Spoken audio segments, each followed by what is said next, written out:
Hi, welcome to the fifth part of How to Teach a Anti-Fascism Fascism course.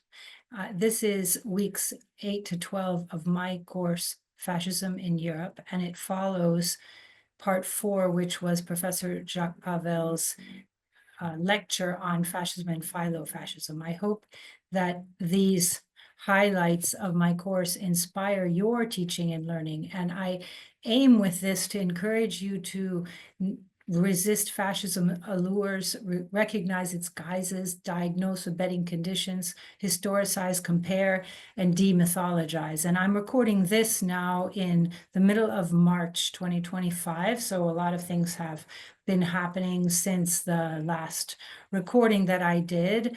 And this really just couldn't be more contemporary than it is currently. So let's get started with some concepts. And I'm starting with heroism, which is sort of circling back because I've talked about it in earlier lectures. Normative heroism is what I'm talking about here. It's a highly weaponizable concept organized around masculinity, hyper-masculinity, and toxic masculinity. Desires to be a hero often further the embrace of war. And so it's a particular concern here. It typically stabilizes patriarchies, heteronormativities, and often class dynamics while doing so. And I notice I'm using, these big words, big polysyllabic words.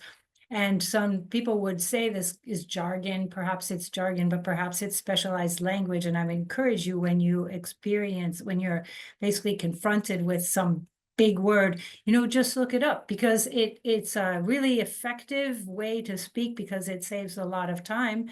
There are a lot of ideas packed into each term, and we still have reasonable internet like Wikipedia, and so you can learn more. So going back to the idea of the hero often furthering the embrace of war and typically stabilizing patriarchies, heteronormativities, and class dynamics. While doing so, I chose this Nazi campaign poster that states, "Vote National Socialism or the sacrifices, the victims, were in vain." In other words, the pro-war Nazis would make Germany great again through further victorious battle. That would be World War II. The prior death of World War I soldiers would thusly be transformed into a means of a great end of total German victory. The battle-weary and determined soldier shown on the poster and all of the fallen would be definitively transformed into capable masculine heroes, like the square-jawed figure in the Stab in the Back legend cartoon that we saw in a previous lecture. In those times and in our times, we can ask ourselves, where are the models of masculinity and femininity and other identities that are pacifist or even war hesitant?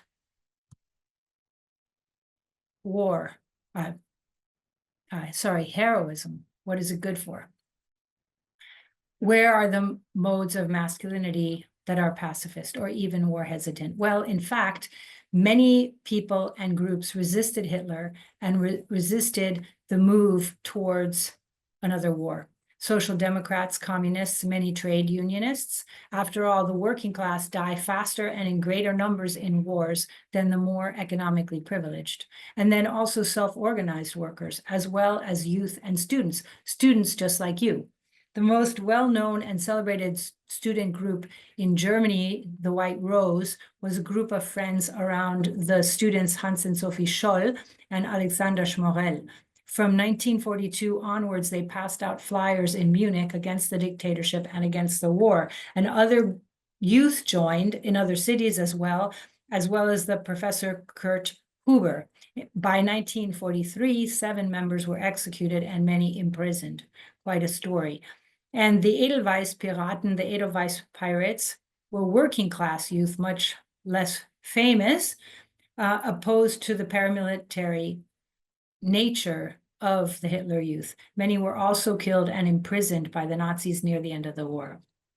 I've put 2 movie posters up, historical fiction, but often getting lots of the history right.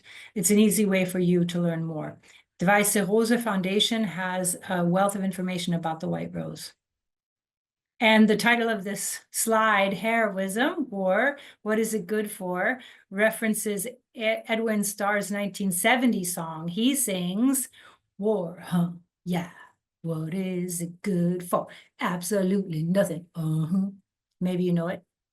This intertextual reference is another invitation for you to think about definitions of heroism and what ends they may serve.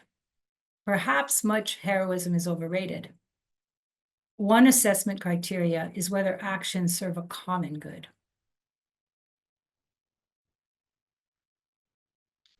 Speaking of heroes, to my mind, false truism courses around that humans are fundamentally aggressive and belligerent.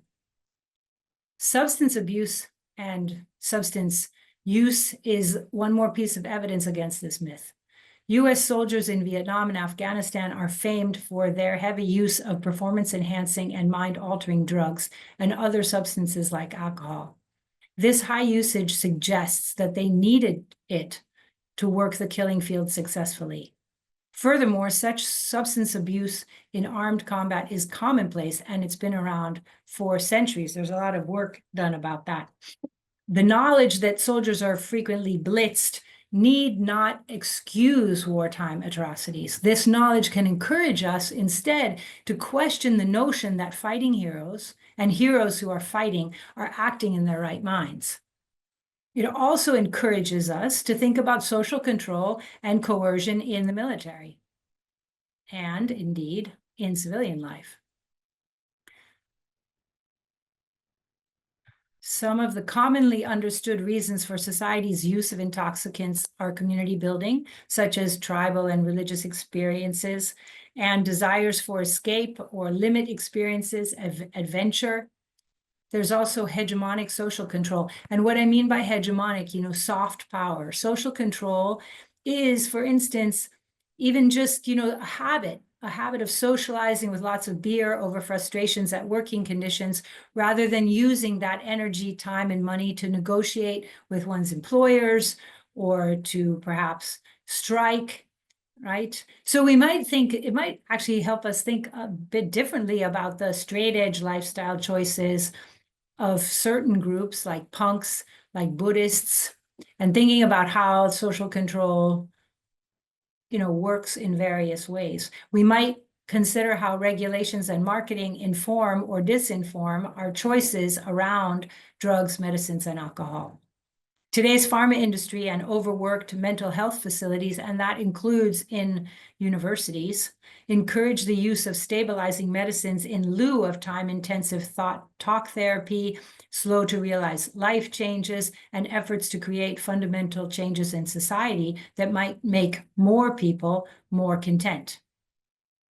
Such substances support our immediate productivity instead. I'm reminded of the feel-good drug Soma in Aldous Huxley's Brave New World. You might have read that in high school. That kept individuals smiling, docile, or comfortably numb, as Pink Floyd sang. Studies like Ann Dowsett Johnston's book Drink, The Intimate Relationship Between Women and Alcohol, show that alcohol industry marketing capitalizes on individual stressors to fuel rampant binge drinking on college campuses and elsewhere. Johnston's work features, among other Canadian universities and universities, Queen's, the school where I teach. A lot of potentially changing energy gets lost in such practices. Snake oils calm turbulent waters. These are two great books on the topic that I recommend. Very interesting to read too. That was a gloss on heroism, and we move next to the concept of power. Give you a chance to read this quote by Max Weber. So states have monopolies over the legitimate use of violence in their territories. The subjects, the citizens, the inhabitants cede their legitimate use of violence to their state government, for instance, to the police, to the military. These inhabitants may be forced to cede the use of violence to the governance bodies. For instance, in the case of a bully king. Inhabitants may also be coerced into doing so, for instance, by a false bully king. Inhabitants also may choose to grant their government this monopoly right, or there may be a coercion and choice involved. Remember that when we were talking about the culture industry, we were talking about how much freedom and agency we as subjects may or may not have, and how much freedom and agency we may or may not think that we have. When we were talking about this, we were talking about hegemonic power, that soft power, that kind of halfway invisible power. So let's look at another concept of power in hegemony. Norms influence who we are, how we think, what we do, even while we ourselves may believe that we are freely choosing who we are, what we think, and what we do. Using the word subject here rather than individual, say, is useful because it's more accurate. Individual implies independence from the environment. It may even imply robust free will. However, in fact, the environment, the world, shapes us. It subjects us. It creates us as subject.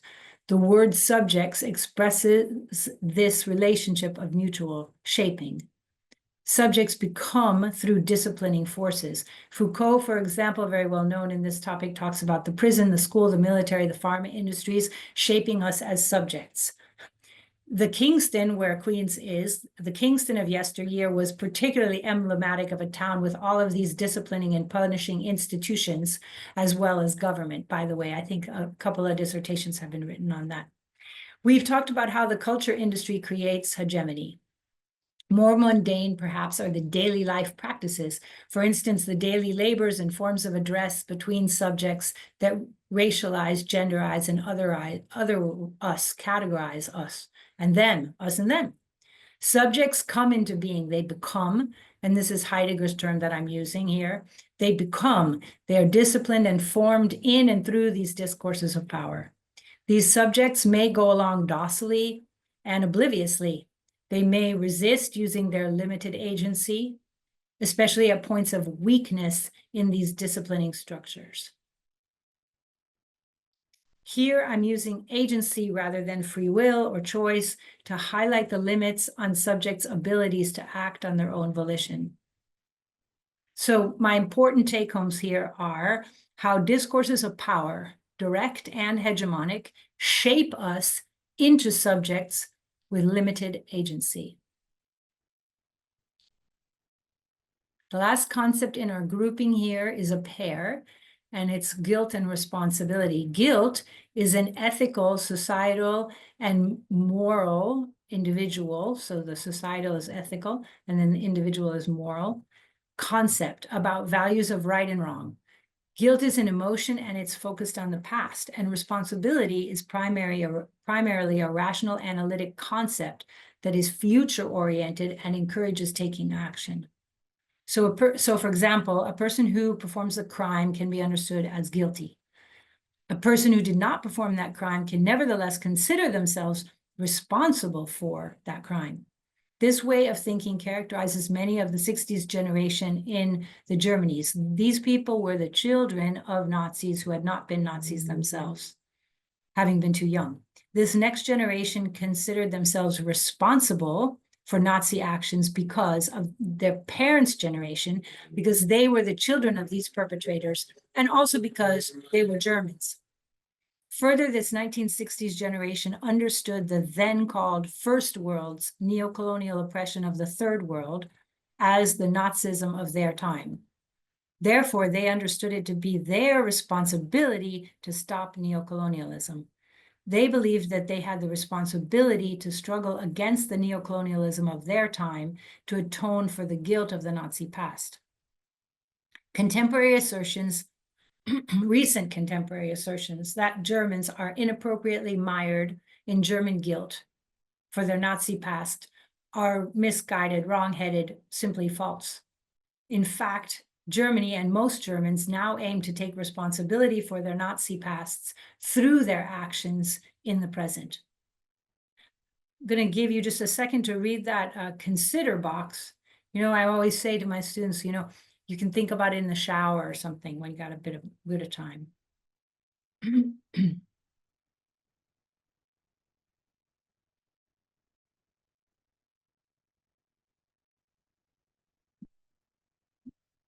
Next, I'm going to sketch the founding of East and West Germany in relation to the end of Nazi Germany, and we'll get further into the ideas of guilt and responsibility through considering Vergangenheitsbewältigung. It's a nice German word, Vergangenheitsbewältigung, the working through of the Nazi past, particularly in West Germany in the 60s, in part through the efforts of students like you. So East and West German founding myths. Here we go with East Germany, their slogan, their flag. The Socialist Unity Party, the single ruling party of the German Democratic Republic, aimed to rid their country of all traces of Nazism. Entnazifizierung, denazification, was thorough. Most former Nazis lost their job, and 200,000 people ended up in jail for crimes. Those who pledged allegiance to the East German Socialist Project, especially if they came from the working class, and especially if they had participated in the anti-fascist resistance during World War II, were promoted to positions of authority and sent to university to learn more to become leaders. Being that some were less than fully trained for these new posts, many had a lot of learning to do, and they had a lot of problem solving to do to perform successfully in these jobs. Women were legally considered equal to men in the GDR, and they were also actively encouraged in the paid labor force and in education at all levels, also to study STEM fields. It's an interesting and important example that the former Chancellor Angela Merkel holds a PhD in physics, and she grew up in East Germany, and she led Europe for, through quite some difficult times for quite some years. In the GDR, large private holdings such as factories and large farms were nationalized into public ownership. This new Germany experienced many changes and challenges as it tried to deal with the destruction of the wars and the building of a new country in a shifted global geopolitical context. The Soviet and later the Allied Comecon nations assisted the GDR. However, especially in the first decades, the Soviets had fewer resources to share than its less war-torn opponent in the US had to share with the Federal Republic of Germany, which is West Germany. You'll know that the West German flag is the black, red, gold, similar to what we see here. And this black, red, and gold harkens back to the democracy of the Weimar Republic between World War I and World War II. So a democracy. Also to liberal struggles in 1848 revolutions against the German monarchy. And perhaps also arguably against Germany's occupation by Napoleon. So the West German flag aligns with a liberal bourgeois Germanic tradition.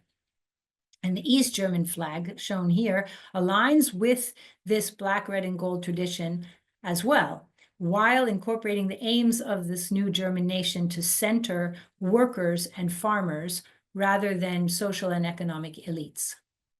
I'll let you read this anthem of East Germany.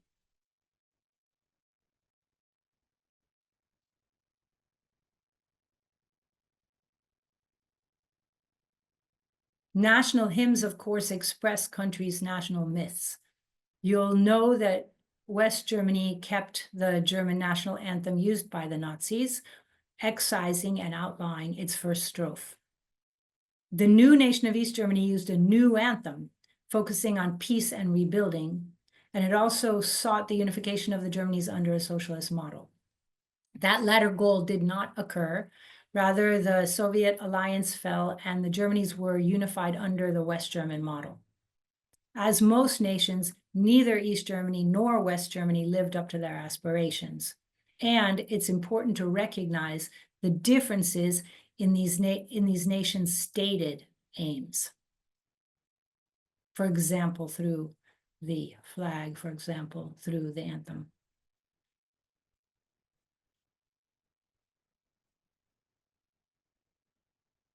So in West Germany, in the FRG, many structures of society remained as they had been in Nazi Germany.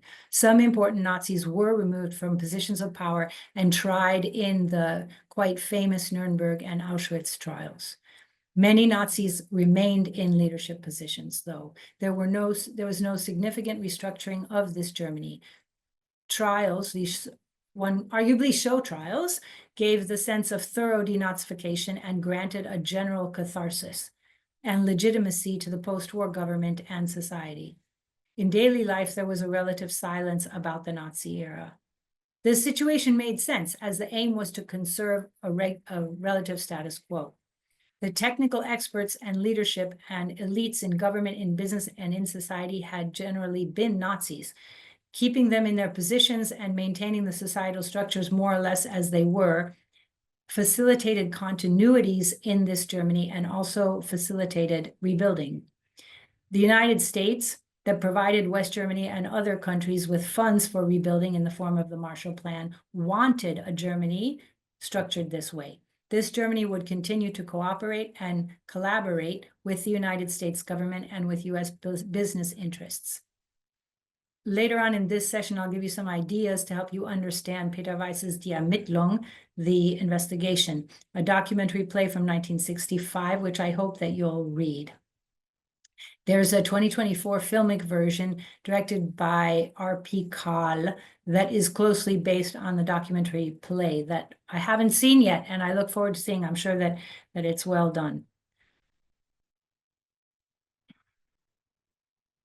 So I snuck in another concept there, the concept of the 0 hour. This concept of the 0 hour made possible a mythology of new beginnings in the Federal Republic.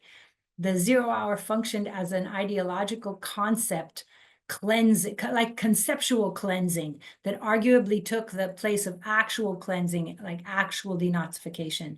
The US wanted this situation. It wanted known and trusted pro-business, pro-capitalist, pro-neocolonialist, dependent trading partners in Europe and Cold War allies against the Soviet bloc.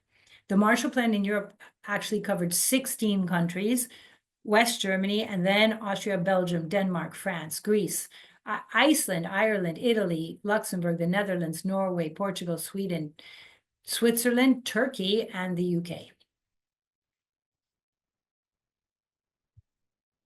So these are movie posters of Rossellini's famous Germany Year Zero. This director was active under Mussolini's fascism, directing a fascist trilogy, for instance. And then after the war, he became a founder of the genre of Italian neorealism. He then made a war trilogy. The first one, Rome, Open City, thematized Italian resistance to the Mussolini dictatorship. Paysan tells of the liberation of Italy by the Allied forces. And this one, Germany Year Zero, is the final film of the trilogy. Amazon, which I'm using here as a mouthpiece for the popular press, the hegemonic take on the trilogy, describes shot in battle-ravaged Italy and Germany. These 3 films are some of our most lasting, humane documents of devastated post-war Europe, containing universal images that encompass both tragedy and hope. These neorealist films also create the image of a suffering and contrite Europe, one starting again, ex nihilo, a sort of baby phoenix, surviving and arising without working through its then very recent fascist past.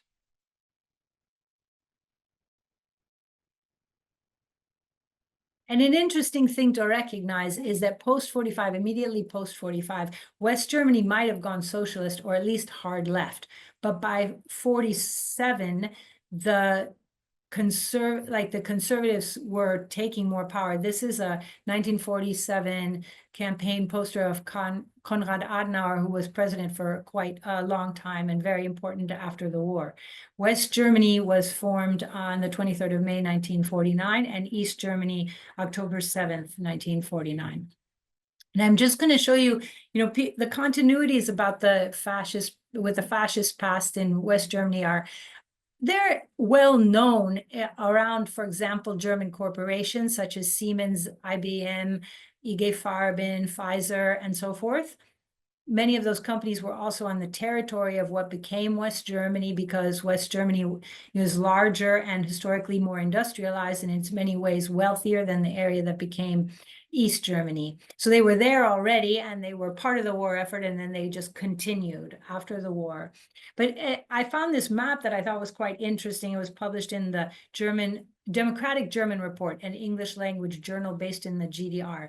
It shows the countries in which former members of the Nazi Party were working as ambassadors for the Federal Republic of Germany in that year, in 1962. So I haven't cross-referenced this source, but it's a very, it's a factual list. So I think that even though we probably could see it as Cold War propaganda of East Germany against West Germany, there was a lot going on in both directions. And we'd want to fact check if this were the focus of what we're talking about. I think since it's also very factual information that would be easy to cross-reference, it's probably legitimate. And I think it's interesting because we don't think about that transnational aspect as much when we think about the way that the old elites quickly and quietly reestablished themselves in power in the Federal Republic of Germany or in West Germany post-war. So let's talk about what happened after then in the 60s, right? The silence surrounding the fascist past didn't hold. Slowly, people, for instance, young people just like you, I'm always emphasizing that, just like you, students, youngsters, people that were becoming adult, becoming citizens, they began to ask how, becoming mündig, how they began to ask, how was it possible? Who was to blame? What should be done now? How can we prevent this from happening again? And then also, what were you doing during the war, dad, mom, etc.? This term, nie wieder Deutschland, Germany never again, is useful here to describe post-war West Germany of the 60s onward. And it's actually most closely aligned with a similarly critical movement in the 1990s with the unification of Germany, when concerns arose that a unified Germany would become hyper-nationalist again.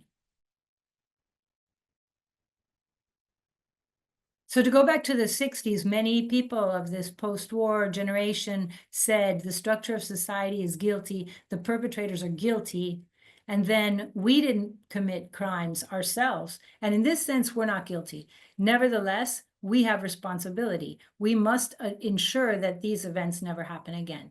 We must change society. We must fight the new version of fascism, neocolonialism. I put some links there. Neocolonialism is the use of economic, political, cultural, or other pressures to control other countries, especially those that are in some kind of dependent situation, for example, former colonies. German activist thought was transnational because many of these German activists were anti-imperialists, and this is Rudi Dutschke, very well known.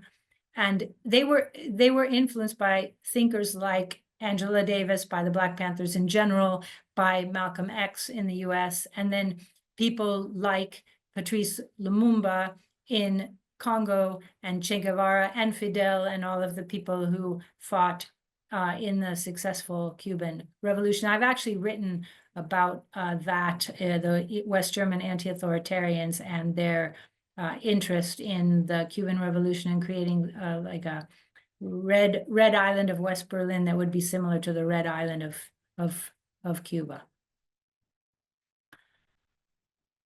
They were also very influenced by some thinkers that you were that I was also talking with you about, for example, the Frankfurt School, the dialectic of enlightenment, the culture industry, the mass ornament.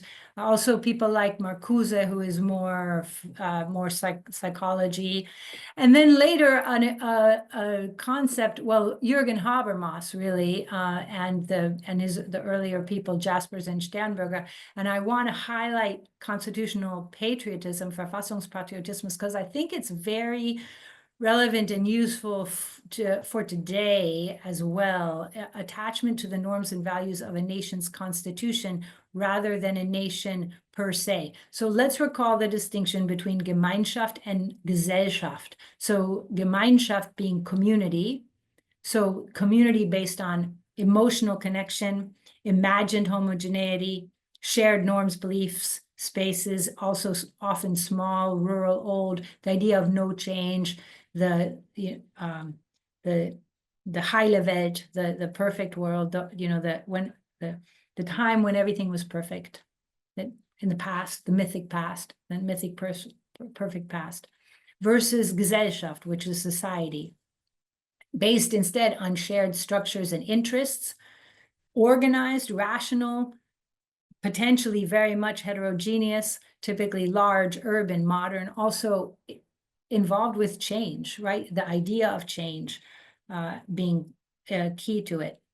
After World War II, due to the Nazi legacy in which this Gemeinschaft community, this homogeneous kind of unchanging, like mythic Blut and Boden perfect past was seen, it was turned out to be kind of quite dangerous because it could muster a lot of support for German expansionism, was really taken, a critique.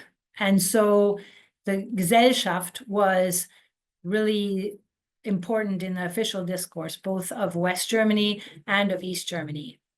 So ratio over emotional connection to country, and patriotism and internationalism rather than nationalism or hyper-nationalism. I mean, we might question where's the line between patriotism and nationalism. It might be on a kind of a spectrum, but nevertheless, the idea of patriotic internationalism over nationalism rather than nationalism. And in response to fascism and nationalism, and when West Germany and East Germany unified in the 90s, there were, as I mentioned, concerns that Germany would become nationalistic again, and Jürgen Habermas repopularized the notion of constitutional patriotism, as well as emphasizing international political ties, for example, very importantly, with the European Union.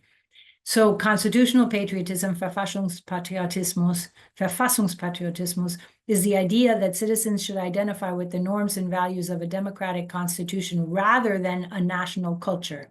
So in this model, the lived practice of that constitutional democracy is the basis for continued loyalty. If a nation and its government do not continue to put this constitution into practice, then their political subjects will deny the nation and the government their patriotic loyalty. So constitutional patriotism with the perhaps hegemonic model of love of country. Let's compare that. So the unconditional, unreflective, dogmatic love of country über alles, no matter what that country practices, versus the idea of constitutional patriotism that needs to be earned every day by the government in order for the support of the people to be maintained, and for the people to give over the legitimate use of violence to the government. Government needs to earn the right to govern in this notion of Verfassungspatriotismus.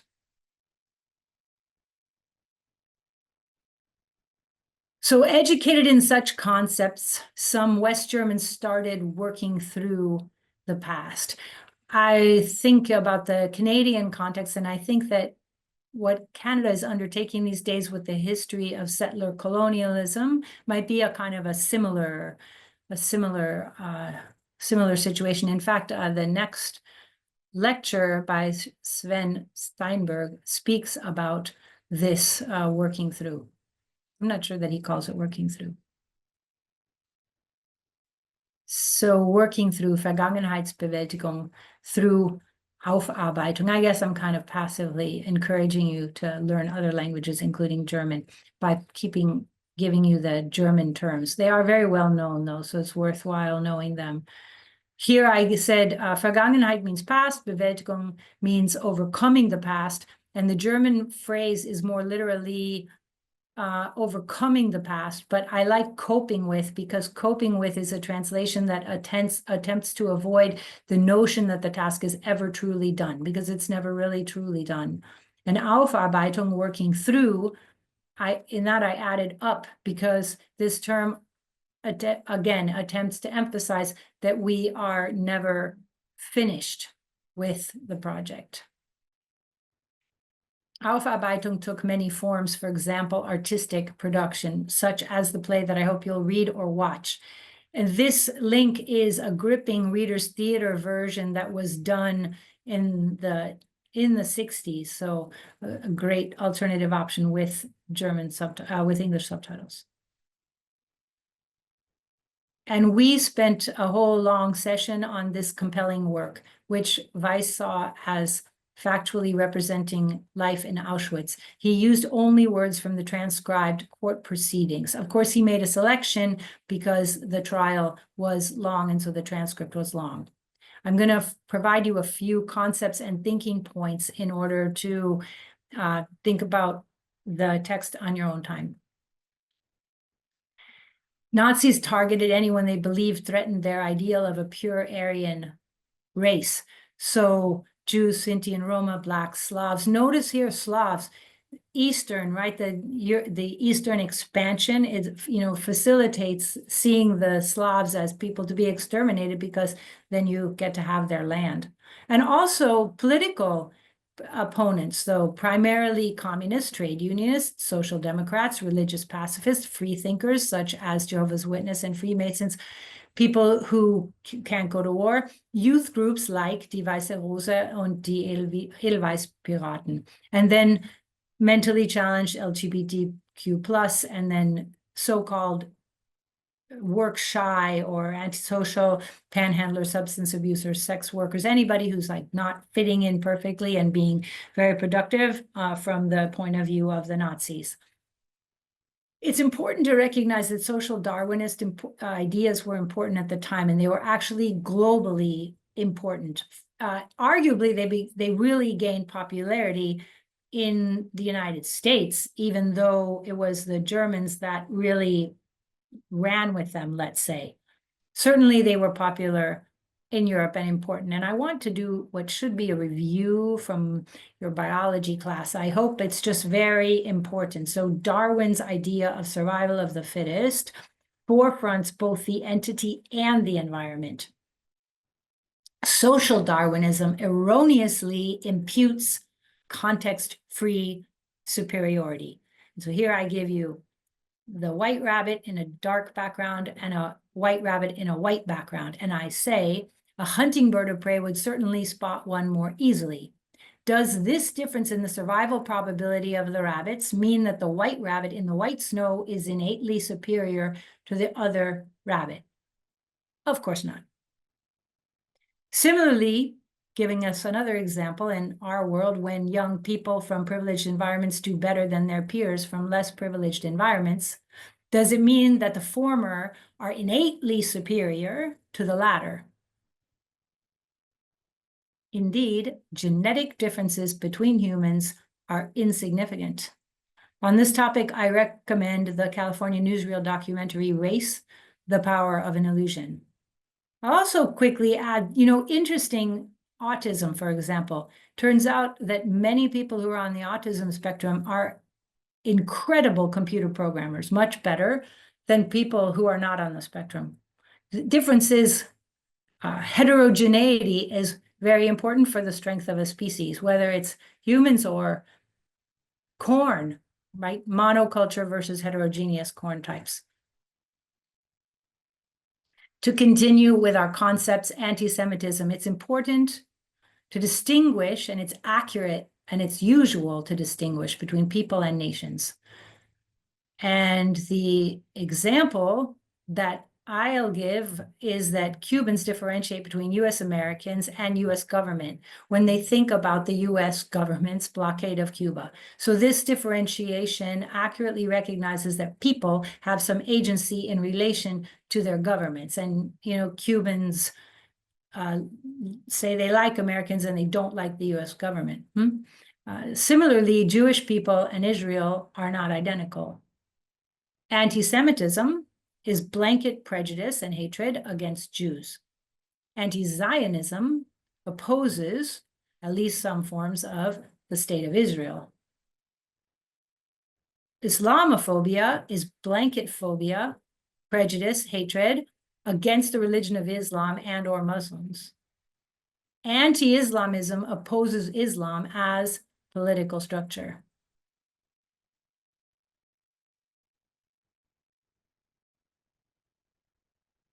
Moving on to the investigation, which is about the Auschwitz camp. The investigation seeks to be an accurate camp narrative. Weiss selected the play's words, as I mentioned, solely from the court record, the typed protocol of the court proceedings. And in my course, we discuss the status of truth and fiction in documentary. In our postmodern fake news world, truth claims may be less readily embraced. And in the 60s and 70s, this popular documentary genre was meant to enlighten and educate audiences. And not a word of this testimony, of this play, is fabricated. All statements were made in the courtroom under oath, notably by the defendants, who were the Nazi camp workers, the testifying camp prisoner survivors as well. And in Peter Weiss's Die Ermittlung, the work camp is structured by unfettered capitalist logic.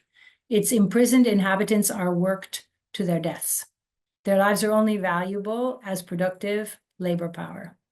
In the camp, inhabitants could survive through individual effort. Solidarian effort for survival of self, others, posterity, a better future, offered better results,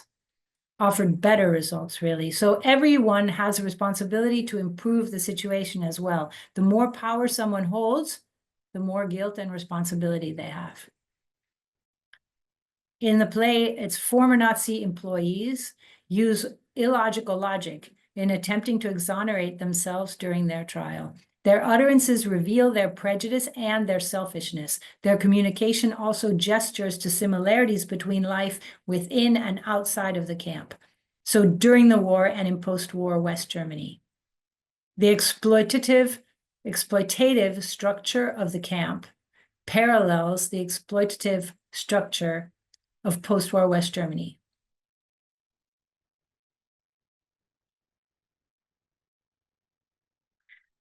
The investigation also functioned to foster global solidarity.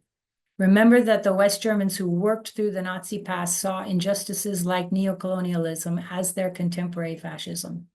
Die Ermittlung suggests structural similarities between the Holocaust and other situations around the world. Other works of Weiss highlight these similarities even more clearly, that you could take a look at them. I touched briefly on the Nazi propaganda film Germanin, the story of a colonial deed in relation to the aestheticization of violence and war. And in this course, we compare how the films present colonialism, Nazi fascism, and neocolonialism. So these are the rhetorics against which Weiss's anti-fascist text is working. As I move now to the second part of this final contribution of mine to the original YouTube series on how to teach an anti-fascist fascism course, I would like to do some working through of my own, let's say, by highlighting a few issues of particular relevance today with our hindsight of many years. So here we go. One concept is the myth of the good war. False, misleading, and so powerful. The artwork depicted in the front here is called Blood-Swept Lands and Seas of Red.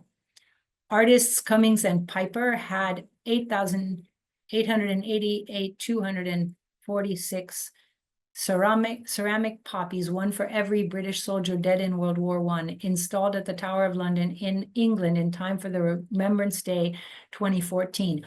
It took a year of labor of 300 workers and volunteers and had 5 million visitors. And in the background of the poster, I left the Nazi campaign poster, Vote National Socialism and Expansionist War, or the sacrifice of World War I will have been in vain. We're thinking about heroes again. Wheatcroft, that I quoted here, references this artwork in his piece, and this is what Wheatcroft writes. The myth of the bad war and the good war has become very dangerous insofar as it has conditioned our attitude to war as a whole. The notion that the Second World War was finer and nobler than the first is highly dubious in itself, since it sanitizes so much, from the slaughter of civilians by Allied bombings to the gang rape of millions of women by our Russian allies at the moment of victory. And it may be that the sanctification of the later war has had more pernicious consequences than the anathemization of the former. Any argument that the Great War was uniquely wicked and wasteful is plainly false in statistical terms, and the idea that the Good War was uniquely noble is absurd in view of its moral ambiguities. Aestheticization, sanitizing, mythologization. So notions of the good war and heroism in that good war are instrumentalized to legitimate not only World War II, but war in general. Here's my thoughts on that. Think of war as an end-of-pipe solution. In environmental studies, end-of-pipe solutions are solutions that remove contaminants at the last stage of a process of production, for example, just prior to their uncontrolled release into their environment. I do believe that I skipped forward, so let me go back. Yeah, okay. So environmental studies contrasts end-of-pipe strategies with source reduction strategies, which aim to minimize pollution at its source rather than at the end. So for example, an end-of-pipe solution is using a catalytic converter to scrub the emissions of a low fuel efficiency diesel mega SUV. A source reduction strategy is using a bicycle, a train, or another fuel-efficient vehicle for transport to avoid most emissions in the first place. An end-of-pipe solution is cleaning the waste of industrial cow farms before it flows into the air and into the watershed. A source reduction strategy is diminishing our use of beef in order to avoid the waste and the fossil fuel use in the first place. Source reduction strategies, mitigation strategies against war, involve controlling factors that lead to unacceptable phenomena such as fascism in the first place. That way, the destructive and expensive end-of-pipe strategy of war is not needed to control the fascism. There is no such thing as a good war. Many contend that there is no such thing as a necessary war, but rather solely necessary preemptive mitigation, source reduction strategies. So, how to stop fascism before it starts? Well, it's not rocket science, as the Cold War saying went. Taking a look at our slide, Jason Stanley's book, How Fascism Works, The Politics of Us and Them, is one of our core texts, as I mentioned. Other scholars have come to similar conclusions. My very short version, my spark notes for Stanley is inequity fosters fascism. Inequity fosters fascism. Increase economic equality to mitigate the rise of fascism. My longer summary of the book goes as follows. Hold on to your hats. This is a big one, right? Fascist politics deploys centralized, hierarchical controlling ideologies and structures that weaponize us versus them logics characterized by bigotry and chauvinism. Elites aim to increase their privilege and wealth via hegemonic culture, industry control, and policing. Underclasses experiencing economic disempowerment are susceptible to fascist mythologies. They internalize a gamut of isms and embrace anti-intellectualism and victimhood. They transpose their economic alienation into cultural alienation and scapegoating. These reactionary mindsets engender senses of safety through affective identification with national elites and nation, all despite increasing precarity among non-elites. Particularly in the environment of crisis, elites can avoid sharing the benefits that fascist politics gain them. Again, for Stanley, unequal wealth and opportunity foster fascism. To control the rise of fascism, we must increase economic equality. Stanley's most recent book, Erasing History, How Fascists Rewrite the Past to Control the Future, argues that we must recall, write, and tell accurate histories to resist fascism. An insightful and accurate history of World War II that we will recall now is that of the renowned historian Howard Zinn. And I turn to him now. This is a chapter in A People's History of the United States, very relevant for our discussion of fascism. So the question of the interpretation of the war from the point of view of the US. Historian Howard Zinn assesses the popular moniker the People's War to refer to World War II. This variation on the myth of the good war seeks to legitimate World War II by emphasizing the average person's roles in the war and their benefits from it. Zinn finds that World War II was indeed the most popular war that the US had ever fought. He shows that overwhelmingly pro-war propaganda, including the notion that it was a fight of good against evil, assured the war's popularity. This popularity led to the moniker the People's War. As per Wheatcroft's recent quote that we just read, Zinn highlights in 1980 that although World War II was fought against unspeakable evil, against what he says is totalitarianism, racism, militarism, overt aggressive warfare, the Allied powers fighting against these evils continue to behave in the same ways that their enemy was. So Zinn writes, the Allies continued with their neocolonialism, poor treatment of minorities at home, disrespect of people's rights to life, liberty, and the pursuit of happiness. So certainly a hypocrisy there. So Zinn's answer to whether World War II was actually a people's war, and which his book explains, is no. Indeed, he argues that although the fascist national powers were destroyed, fascism as an idea, as reality, and its essential elements, militarism, racism, imperialism, were absorbed into the already poisoned bones of victors. The victors proceeded to vie for global domination using even bigger militaries than the fascists had possessed. Zinn shows that its popular reputation as a defender of helpless peoples and the good notwithstanding, the US had a long and robust history of intervention in foreign nations for its own benefit, and World War II is no exception. The United States declared war on Japan December 8th, 1941, and on Germany December 11th, 1941. It joined the war not primarily to fight against expansionism, fascism, and to help those whom the Nazis were killing, but rather for US benefit. An end of pipe official rationale was Japan's surprise attack on Pearl Harbor, which is a US base in Hawaii, on December 7th, 1941. US intelligence had predicted this attack.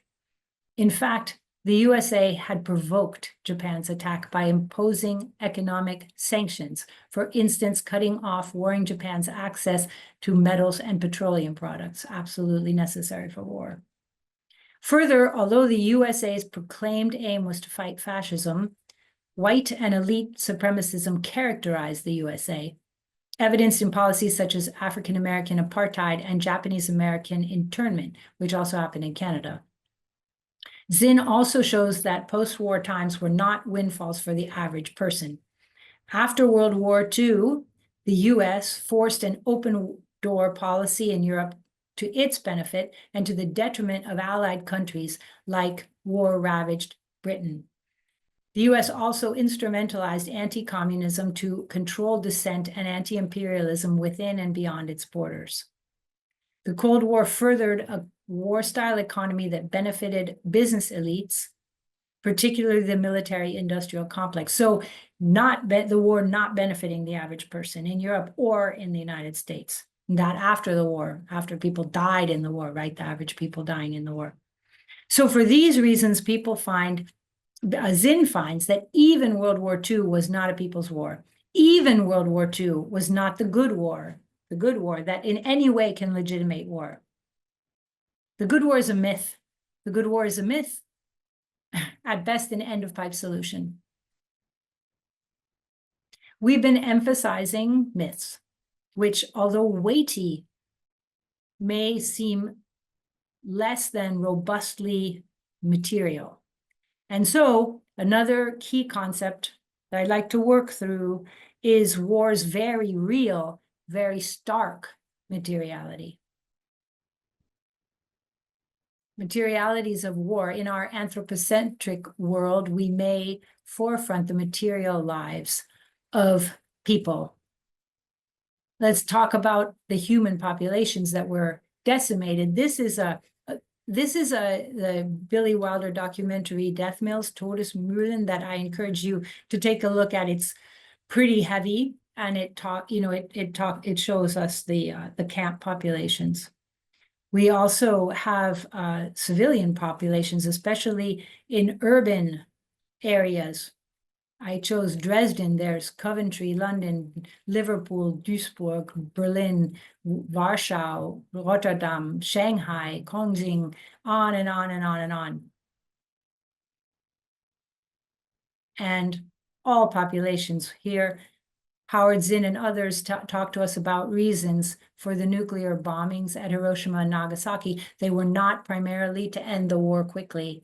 They left incredible destruction.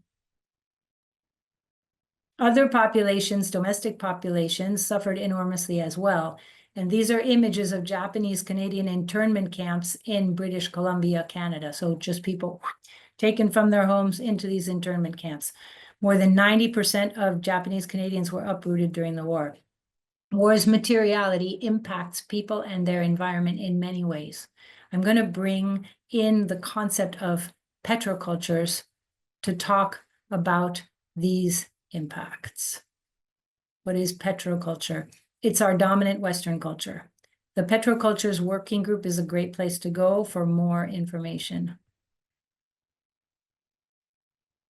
Oil has made us moderns, who and what we are, shaping our existence, our sensibilities and social expectations, our belief, for example, that sociality is of necessity narrated by perpetual growth, ceaseless mobility, and the expanded personal capacities and possibilities associated with the past century's new flood of energy into our lives.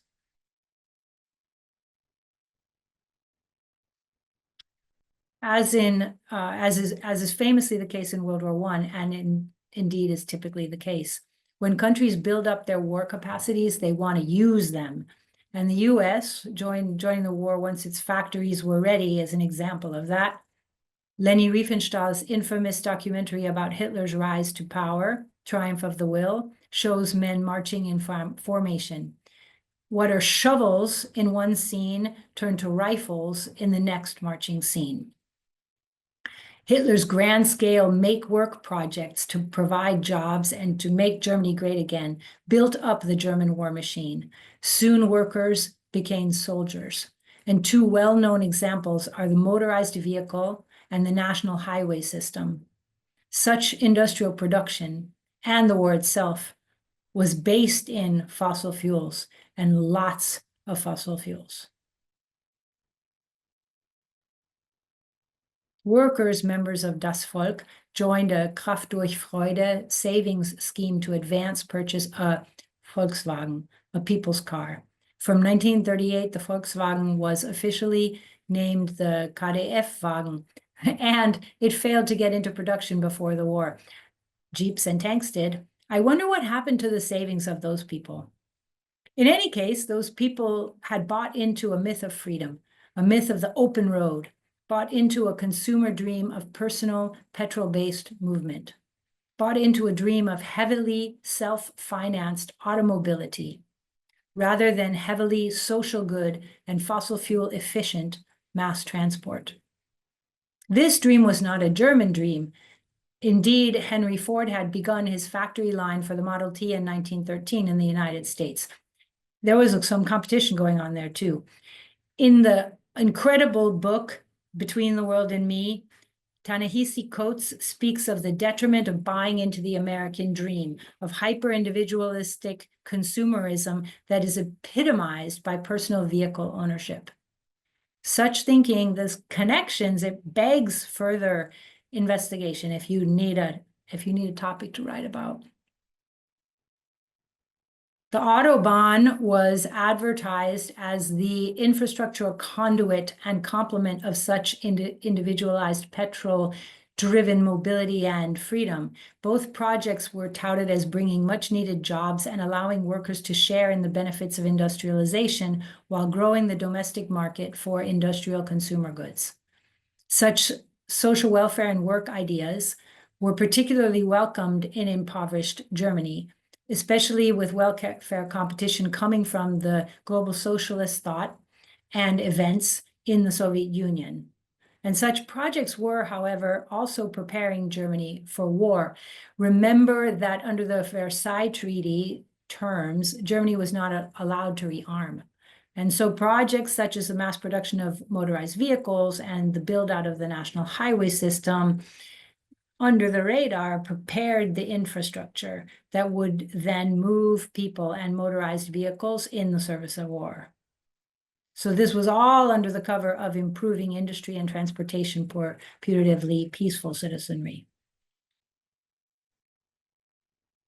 World War II was fought for and on petrochemicals. From fossil fuels to natural rubber to synthetic rubber to plastics. Lots of people have written great stuff about this.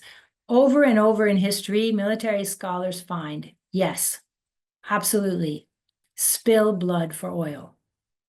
We need the oil.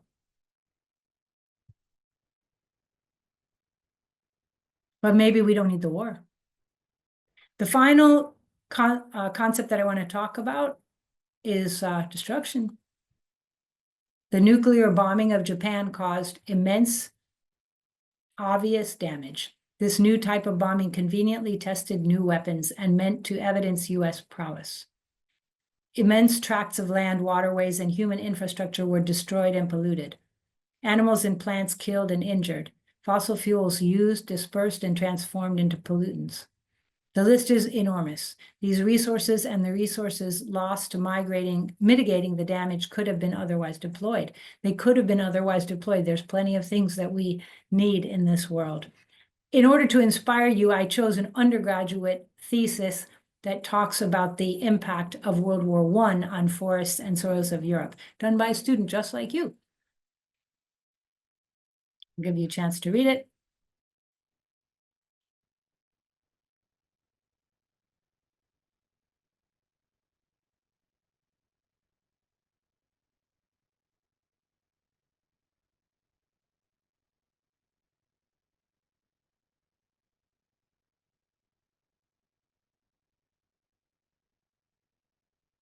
Author Rebecca Cresta writes about this art exhibit featuring this beautiful image of lithium mining. McKinsey analysts and Elon Musk agree on at least one thing. Lithium is the next oil. If EV demand continues to grow, demand for lithium is projected to grow from 500,000 metric tons in 2021 to some 4 million metric tons in 2030. The oil metaphor extends beyond an economic boom. Like oil, lithium must be extracted using energy and massive amounts of water and causing pollution. Many places where lithium deposits are found are water-scarce areas. Already, the presence of lithium mines has caused a water scarcity conflict in Chile. The government has a responsibility to ensure that technology will be sustainable in the long run. And as consumers, we have a responsibility to remain critical of the environmental practices we support. More EVs on the road may be a welcome step to reducing our short-term emissions. It is certainly not a long-term solution.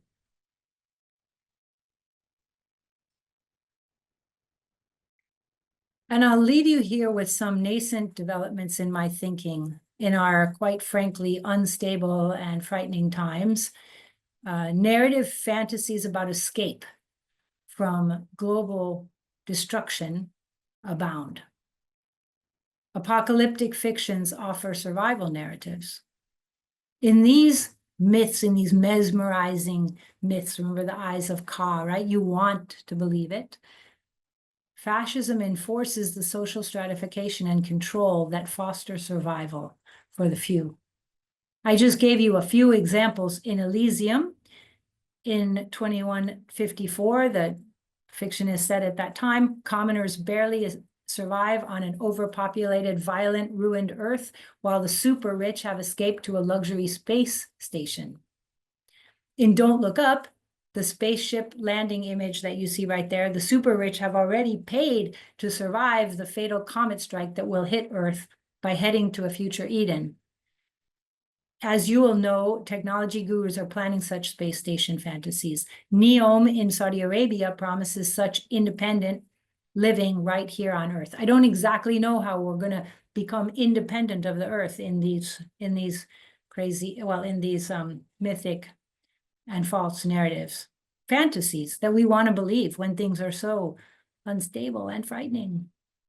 And in this documentary thriller that's quite well documented, Praying for Armageddon, evangelical Christian influence on U.S. foreign policy in the Middle East seeks to hasten the rapture, which will bring the true believers from a destroyed earth to heaven. The influence of theology and of religion on politics in today's world, and then this notion of the rapture as to be hastened for the benefit of the believers, of the few. In these mythic scenarios, fascism is quasi-legitimated by human desires for survival in the face of great fears of great dangers. Yet these films and others also get it right. Fascism is a mythic means to the end of the survival of the few, or it might be. A few might survive. However, we are many, and fascism is not in our best interest. Fears aside, there's work to be done.